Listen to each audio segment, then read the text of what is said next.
Just drop it. Don't drop it. Don't drop it too hard. Gently. Okay. Gentle. Gentle. It's as gentle as it gets. What's up, everybody? This is B is for Build. I'm Chris. That's Adrian. We're gonna do an AMA, but I'm including Adrian, so it's Ask Me Anything. Oh, all right. So it can either be at AAA, because Ask Adrian Anything, but I'm also gonna be in it, so it's gonna be at AUA. Ask Us Anything. And at the same time, we're gonna unbox some products. I have no idea what's in here. Yeah, you don't know what's in here? No idea. China Airlines. China's in here? These aren't supposed to come from China, so I don't know what's in here either, but we're gonna unbox them. I think they're Lotus parts. All right. Stay tuned.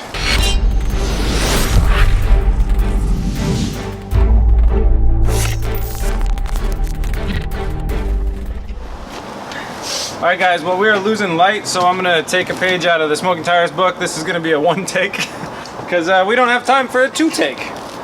So, first off, at the top of the video, Hethelsport. We have had a problem with getting the parts that we wanted, and Hethelsport was another company that was very willing to help us out. They sponsored the build, the whole Lotus build, and these parts, if this is the right box, I've been tricked before. I still don't know. But if what I think is in the box, then Hethelsport is a sponsor of these parts. Hethelsport has helped us with getting our rear spoiler for the Lotus, our GT4 style front bumper for the Lotus, and other parts. And hopefully that's what we're unboxing right now. Shout out to Hethelsport, Hethelsport.com. Go check them out if you guys are a Lotus owner. Check them out. Thank you to Hethelsport for sponsoring us. It's a big help. All right. So what do we've got product placement the shit out of this. I'm gonna be right into it. That's fine. That's it's okay. Fine. It's fine. It makes it seem organic. All right.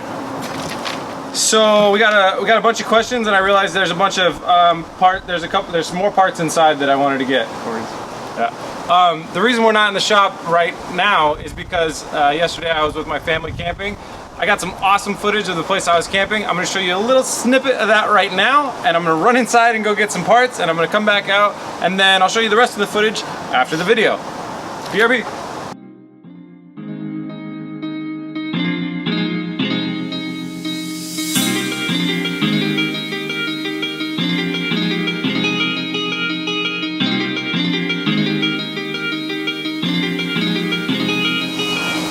And we're back! Alright. Adrian, why don't you bust out a question for me while I unpackage some of this stuff. Okay. This is from Jesse Silva. Jesse Silva. What's up, Jesse? Are you going to do any collaboration with any other YouTubers besides the lamp build? Besides the lamp build. I want to say the lamp build was pretty damn cool. If you guys haven't seen it, that was our April Fool's Day episode. It has one of the lowest view counts of any of my episodes, but I honestly think it is the funniest one we've ever done. I don't remember much about it, except when I watched it again. Adrian drank 9 beers in an hour. No, wait, less time than that, actually. Probably less time than that. So let's see. Coors Light is fine. Let's see. We do work with, so Engineering Explained, Jason from Engineering Explained is definitely a friend of mine, and he's been a bit of a mentor to the channel. He's helped me out with kind of like learning a bit of the ropes when it comes to YouTube and the ins and outs of that stuff. And so we have worked with him on the floating car episode, and we will work with him more in the future until he leaves us. He's moving out of state. And other than that, we don't have any plans to right now work with other YouTubers, but we're very open to it, and I would love to. And you know, a lot of us guys talk, and I send emails back and forth, and you know, but we're in Oregon, we're not in California, we're not on the East Coast where a lot of people are. It's normally either California or East Coast. But I have emailed a lot of people that I enjoy watching their channel and stuff, and said, hey, if you're ever in my neck of the woods, you're welcome to use my shop and other things. So hopefully someday someone will take us up on that offer, and we're very open to it. It sounds like Mighty Car Mods has got its hands full with the battle with Roadkill. But, you know, after that, maybe, we'll see. Alright, ready for another one? Sure, yeah. Okay, Thomas Grantham. Thomas? Grantham? Grantham. That's what I said. Dr. Grantham. Grantham. What's up, Thomas? Do you plan on keeping the Evora white? Do I plan on keeping the Evora white? That's a really good question. So, the Evora... I've asked you that before. The Evora, if you guys look at your shirts, if you just look down at the shirt I'm sure you're wearing...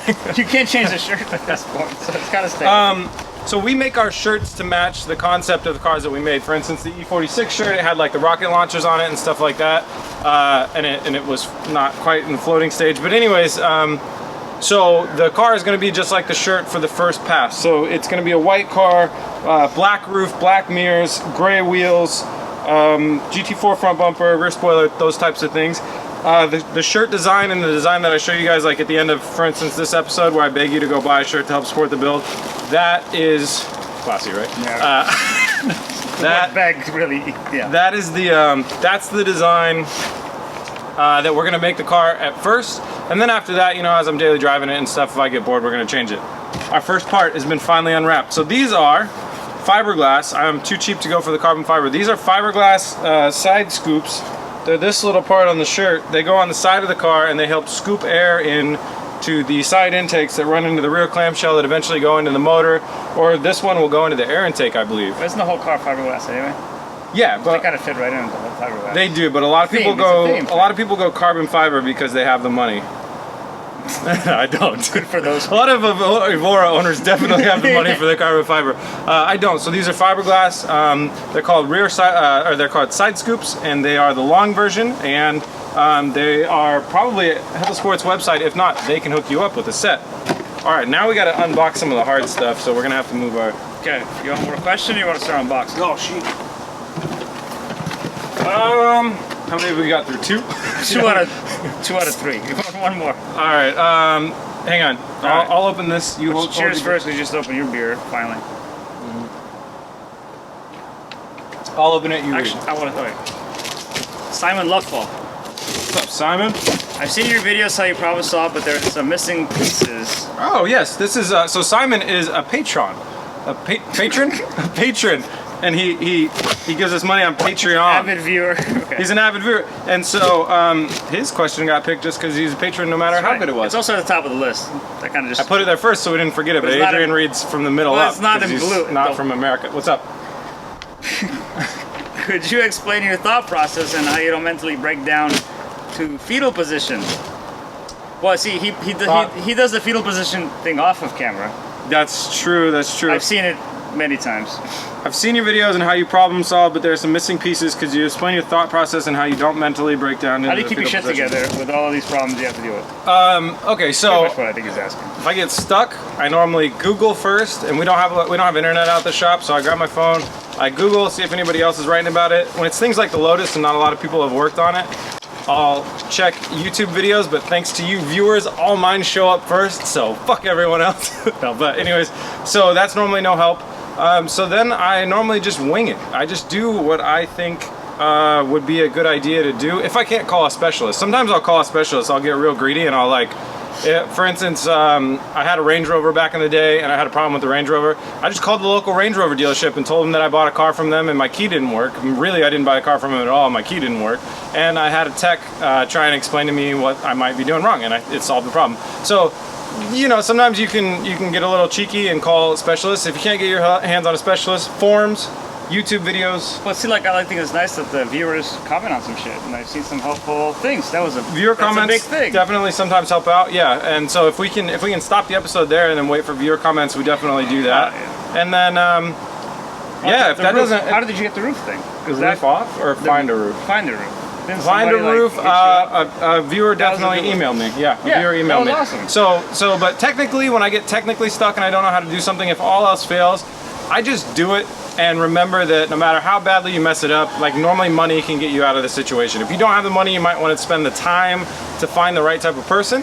Like for instance, I used to be working on a car back here once and I decided to try and fix some paint with a rattle can and some sandpaper, which is possible, but I didn't do a good job. And it ended up at the body shop 3 days later, and the body shop guy just said like, why didn't you call me and have me come over and look at this? And it was like, well, because you ended up charging me $300 to do this, and I tried to do it for $30. But like, the thing is though, is normally money can get you out of the situation, but if you don't have the money, you might want to just try and like figure it out yourself. But I'm very proud of this point that everything that I've ever done and every mistake that I've done in the last year that we've been filming is on YouTube. It's there on the channel. We have never edited anything out. It's not like, I mean, we caught a car on fire, this car, in fact. I remember that like it was yesterday. So we make mistakes and we just leave them in there hopefully to help you guys out and to also show that normally mistakes aren't that big of a deal. Like the fire is by far the biggest mistake I've ever made on a car. Yeah, I'll concur on that. That was it, yeah. Because that almost killed this car and the Evora and my shop. And might have, I don't know. Yeah, but the shop. Yeah. So But that's the, anyways, that's the inspiring thing about the thing. It's like, I don't know shit about cars, but you always like, oh, I got a problem. Like, let's just do it. Let's try it. Like, what do you mean just try it? It's a car. It's complicated. No, let's just do it. And it ends up being like, oh, it's not that big of a deal. So a lot of times we just try it. I'm gonna cut through this thing and do this and do that.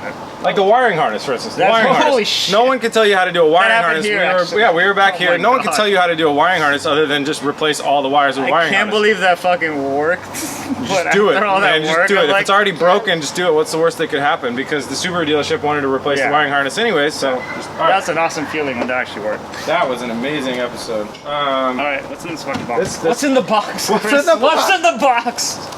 This car is out of cup holders. All right, so let's flip it down. Yeah.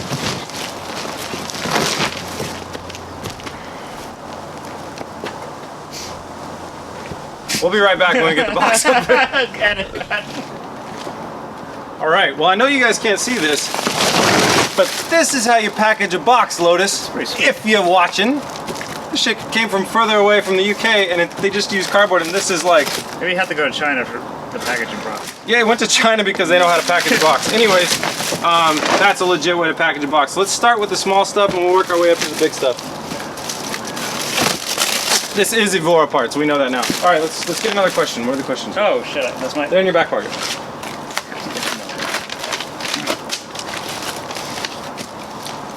What do your friends and family think about your YouTube venture? Okay, I think that's a really good question. That's from Can you sit down? Aguas. Let's walk over this way a little bit so we're in the front.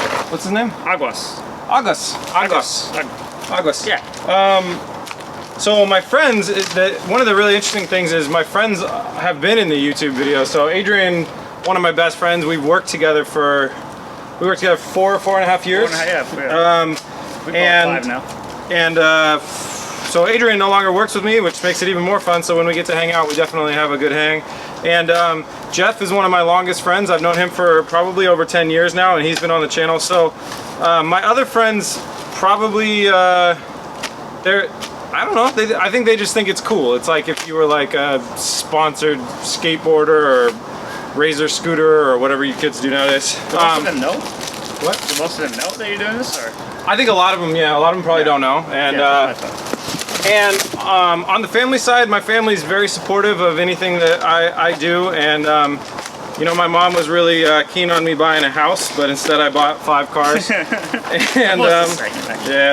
And yeah, my family, I think, is proud of me working hard at anything. I mean, you know, when you grow up and you get a good job and you pass the college thing and you have a career, they kind of don't really care as long as you like don't do a boatload of drugs and ruin your life. I think they're just like, cool, you know. But I know that they're supportive. They're supportive and they're proud of what we've done. And the other thing that I think is really cool is I know that they think it's cool. They loved hearing about like the floating BMW, and also my dad was a photographer, so whenever I go like camping with my dad or we hang out, he loves to get behind the camera and film me doing anything. He'll film me sitting there talking shit, and he enjoys it. So it's actually a really fun thing that some of the tools that we use for BS for Build are able to, you know, send a little enjoyment my family's way as well. All right, let me get these parts. These parts, I'm curious if anybody can guess from right here what they are. Whoops, that doesn't work. All right, so what these are is on the Evora, so they go somewhat like this on the sides of the Evora. So on the Evora there is, I have to keep using but I'll circle it on a picture on the screen for you guys. There's the top clamshell going down from the top clamshell. There's this little fender bit right here. Okay. Yeah. These are fenders with scoops in them to shoot air.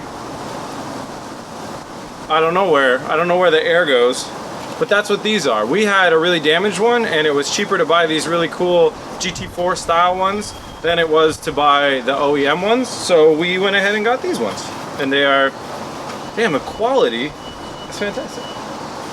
Ethel Sport, they're on their game. I wouldn't know. I mean, this is good quality fiberglass. This is good quality fiberglass. Oh, that's fiberglass? Yeah. It feels like plastic. Yeah, it does, and that's Oh, good maybe sense. Yeah, over here. Okay, You the can back mesh shit. Yeah. Okay. Yeah. All right, cool parts. All right, hit me up with another. All right, I'm gonna do this guy because I think he's Romanian. All right. I'm Romanian too, so this is from Cyprian or Ciprian. I'd like to see you rebuild an engine as a DIY, maybe just for fun, we can do it.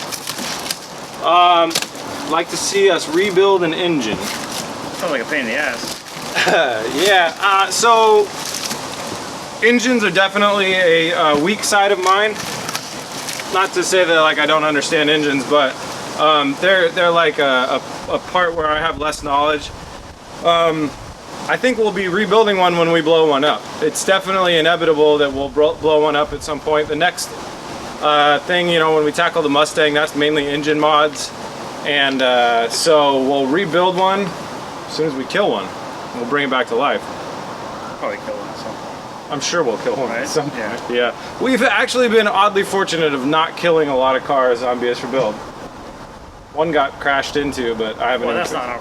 Yeah. That's just, yeah. If you guys are wondering, that was the BRZ, why the front bumper got all screwed up. That was some college kid crashed into it. But anyways. Alright, next.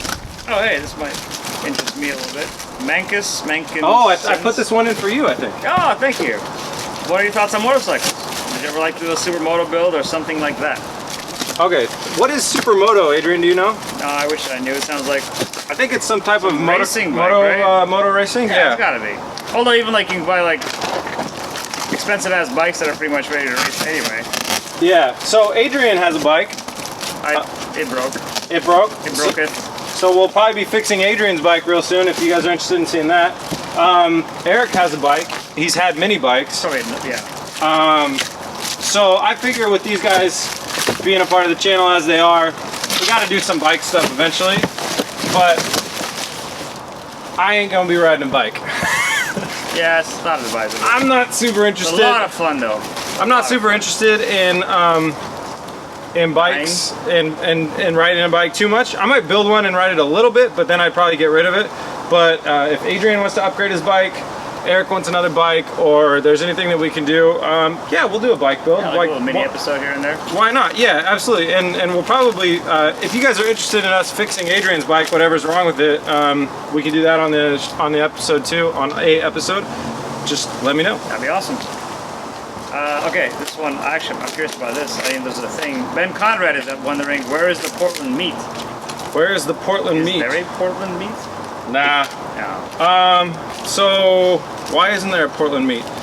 We're really busy, and you guys can always meet me at Cars and Coffee.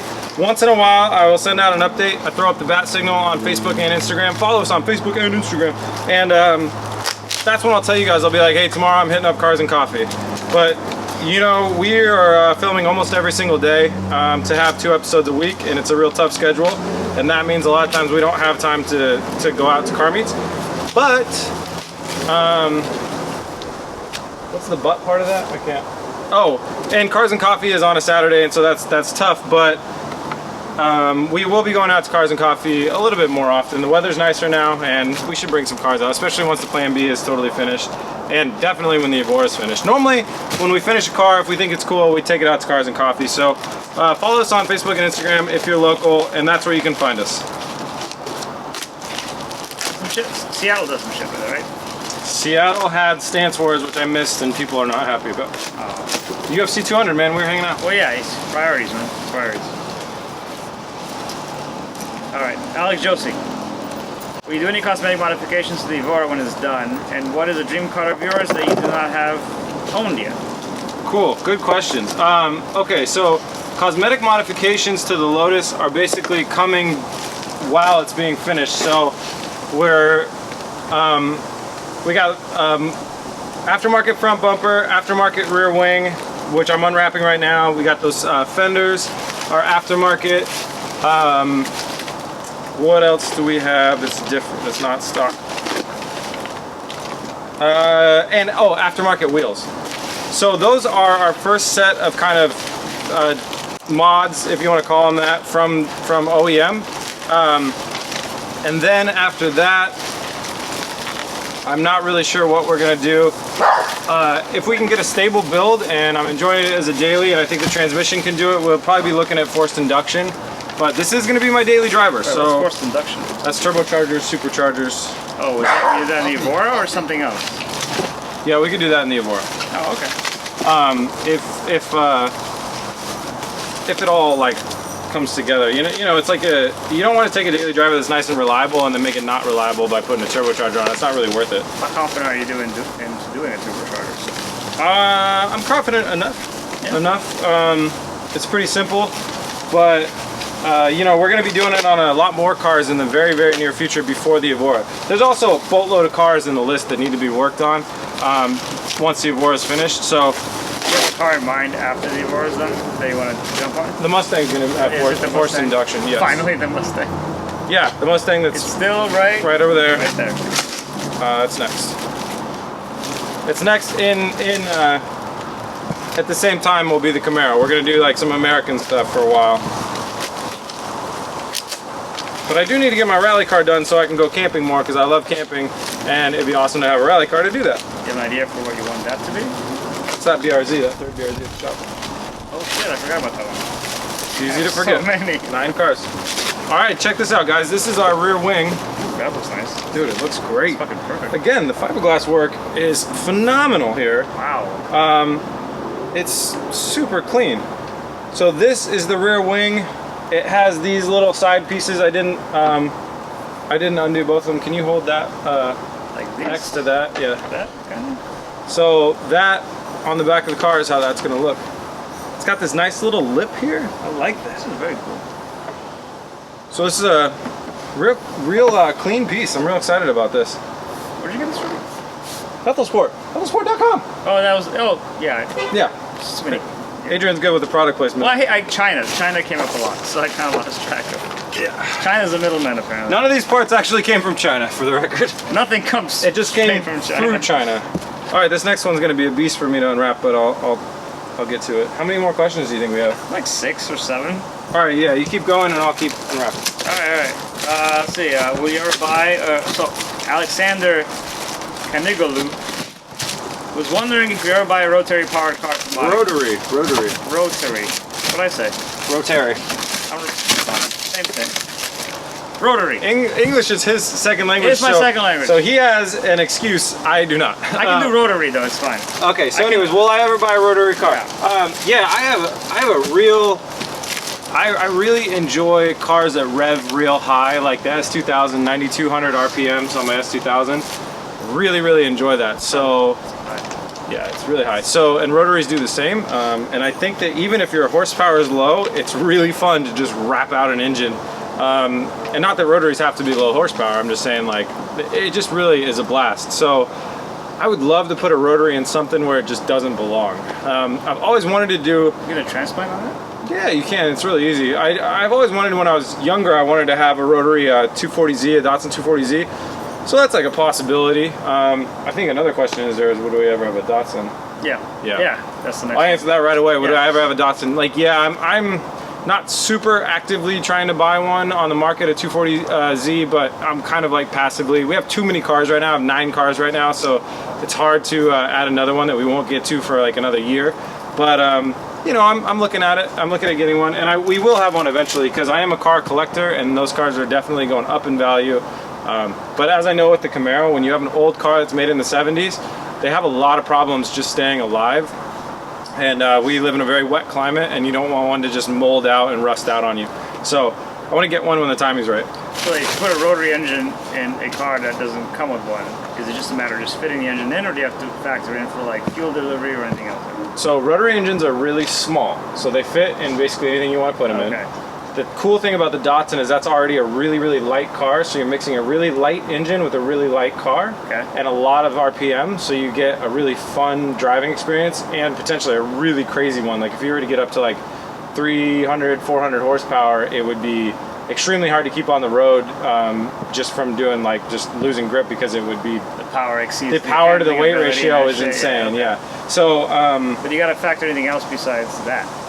Same thing with all engine transplants. You got to figure out how to get fuel to the motor the right way. But you know, a lot of cars, it's like whatever they had there before will work again. Okay. If you mix a, I don't know if they made rotaries back in the 70s. You guys will know. If you mix a 70s rotary with a 70s car, it'll be a lot easier. But you might want to, if you want to go high horsepower numbers, you probably want to go more modern rotary and, you know, that type of stuff. It's not super easy, but considering how small the engine is, it makes it a lot easier than some swaps. That's what I really wonder about, because I don't know about like the hookups, hooking up everything up to the engine. All right. Here's Schmendrick 213. Schmendrick. Why did you decide to study software engineering? Study. All right, Adrian, why don't you answer this? Rather than mechanical engineering, considering you're interested in cars. Rather than mechanical engineering, considering I'm interested in cars. Okay, so Adrian, you can probably answer this because you. Well, we kind of felt. I mean, you're better than me as far as that kind of stuff goes, but we didn't have to go to college for this stuff. You're just kind of self-taught. It's an easy thing to self-teach yourself. Yes. Software engineering. You fucking just take an interest in some app or something you want to build. You go on YouTube or some shit and learn kind of like basic skills. You get into it, and then you kind of find yourself into a job situation somehow. Yeah. So you know somebody. Somebody knows somebody. I don't know. It's like in Portland especially. It's a very easy field to like know people in. So in Portland, the market's really open. They have a lot of positions available. Yeah. I think there's negative 2% unemployment, meaning Negative 2%. they can't fill the amount of jobs that they have. So what I did was I learned by reading on websites, forums, and YouTube videos weren't a really big thing back then, but so a lot of people weren't making tutorials, but sometimes here and there. And I started doing freelance stuff. I was a professional poker player before I did programming, so programming came really easy because poker was very competitive and I wasn't really having fun doing that anymore, so I jumped into that stuff and I learned pretty quickly, and then I did a bunch of freelance gigs until I built a really good portfolio, and then I took my portfolio, shopped it around in different places in Portland, got a job in Portland, and then moved up here right away, and then a couple jobs later I was working with Adrian at that company where I've been ever since. You gotta have that initiative though. The poker playing thing is kind of like you gotta jump in, you know? Yeah, you gotta have people are like, I want to be a professional poker player back in the day, but you gotta have the drive. You gotta take a chance, you know? And you have to have the drive if you want to be self-taught. But anyways, we're kind of off the question. The question was, why did I study that rather than mechanical engineering? The answer is I didn't study it really, or I did, but you know, mechanical engineering is real engineering, if you will, like software engineering. No one's gonna die if I write a line of code wrong, where mechanical engineering, you could kill somebody. So they want certifications, they want degrees, they want things.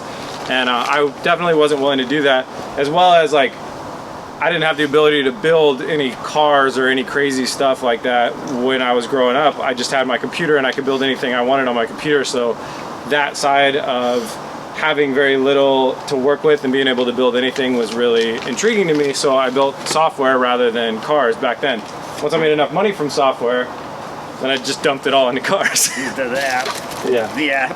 Yeah. Oh, you probably like this one a lot. Marcos Rueda.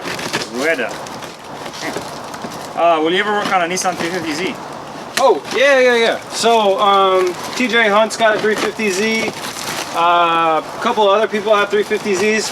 So I'm looking at the 350Z a lot now, like it's like the drifter's next platform. Like the S13s, S14, Silvias are a really good platform, but everybody talks about drift techs and blah, blah, blah. And I think the 350Zs, you know, they probably have at this point just as many aftermarket parts out for them and other stuff like that. So we'll see how the 2JZ swap goes in the plan A, B, or Z, and if that ends up being a drift car or if I just care about it too much. That car means a lot to me because it was the first car on the channel, and so I'm hesitant to try and take that out and rip it around a track, because if I threw it into a wall, I'd have to rebuild it every single time, and I'd probably want to rebuild every single little part. I really like it looking good no matter where it is. So now I just want to get it to be a car that I want to drive. So outside of that, a car that I can thrash on, I can beat on, and I can just slay. I think it's a really high candidate for an extreme budget build. You know, we did budget on this BMW, but a lot of people were mad that we ruined it. Oh, come on. It's a boat now. I own this fucking car. I don't give a fuck. Yeah. You know, we built this for $0, but you know, we might build a 350Z and just put a price tag on it, like say a $1,500 350Z drift build, and actually try and build a drift car for $1,500. And then actually drift it. And I think it would be cool to do a YouTube collaboration with some other YouTubers about drifting. There's many people that are out there that are practicing and learning drifting, and I'm behind the 8 ball because I got a lot of cars to build.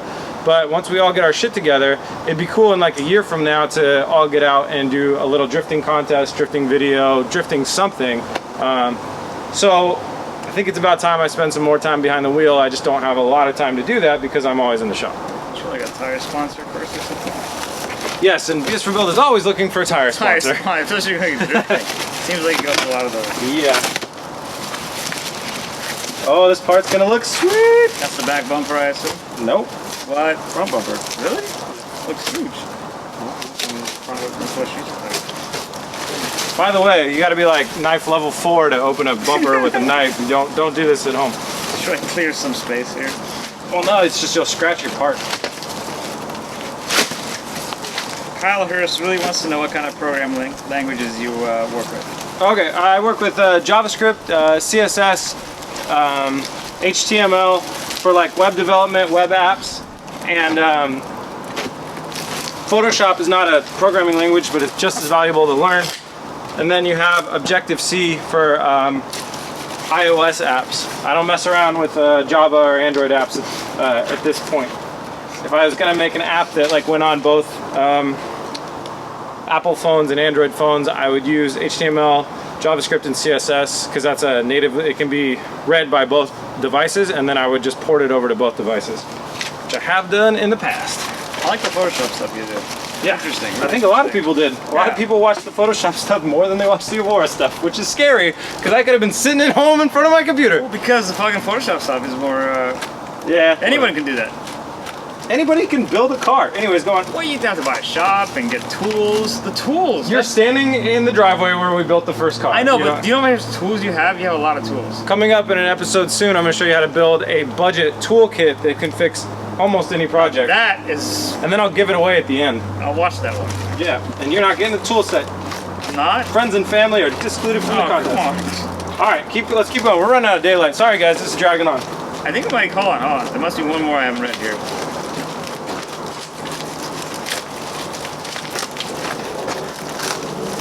Well, are you gonna sell the Evora once you're done with it? What are you gonna do with it? Good question. Absolutely not. I have no plans on selling most of the cars that I have.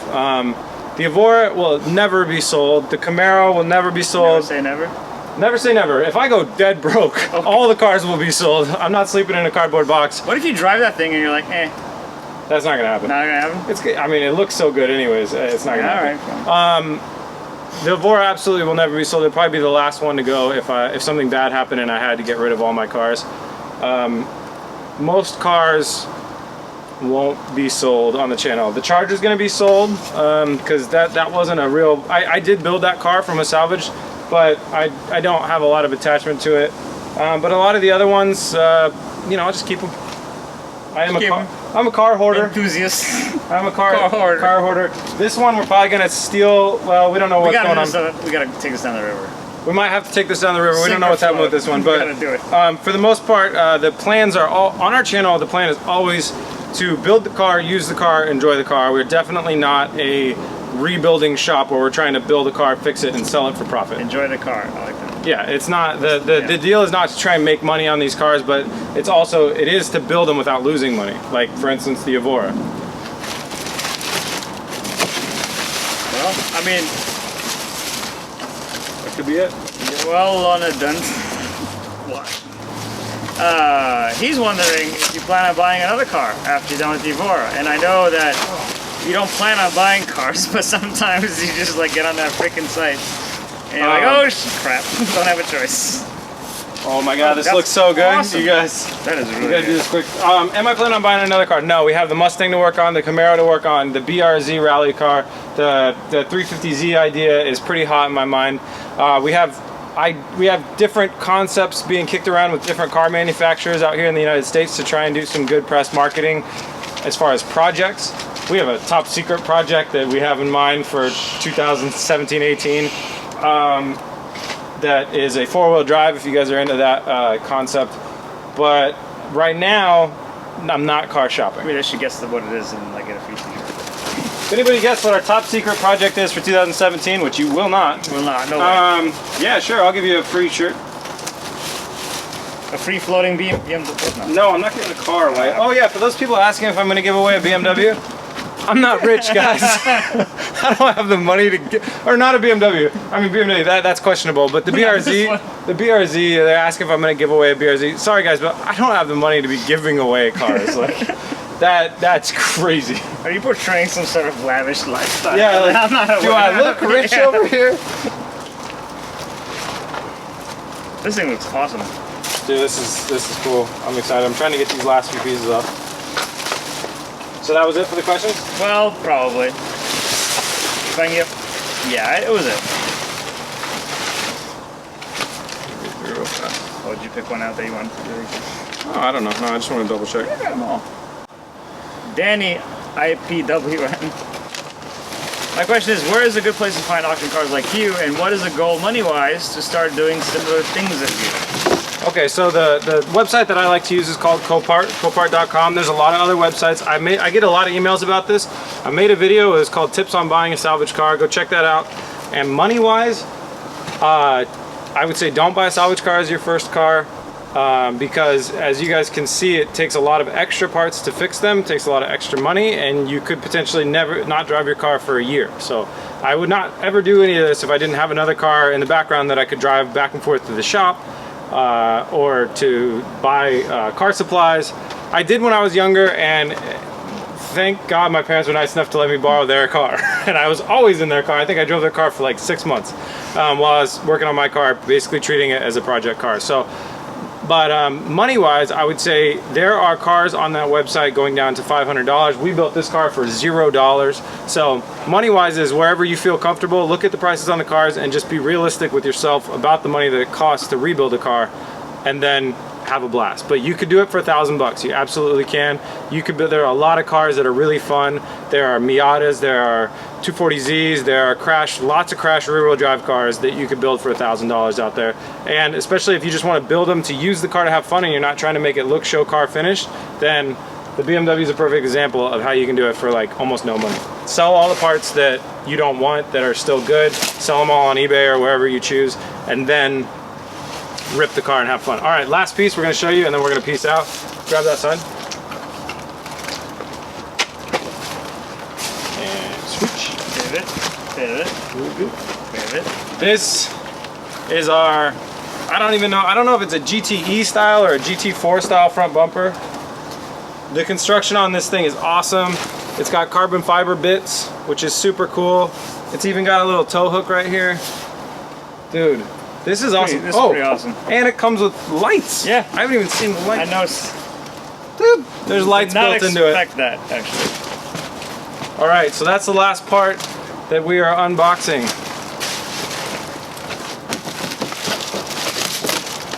There it is. Big thanks to Hethelsport. Hethelsport.com. Go check them out for Lotus parts that you want. Like these, they can hook you up with them. They hook me up with them. I think that's about it. Thank you guys very much for watching. You can find us at bsforbuild.com. We are bsforbuild on Instagram and facebook.com/bsforbuild. I hope it's not too dark. Should be fine. We should be fine. Yeah, it's fine. They can see us. What else? If you enjoyed this and you want to help support and help us buy other parts like this, head over to bsforbuild.com, scroll down to the shop, and pick up any of the things we have there. All the proceeds of that go to buying Pokemon coins and Evora parts. And I think that's about it. I took some awesome footage while I was out camping yesterday. I'm gonna roll it now. I hope you guys enjoy it. Have a great day. Peace.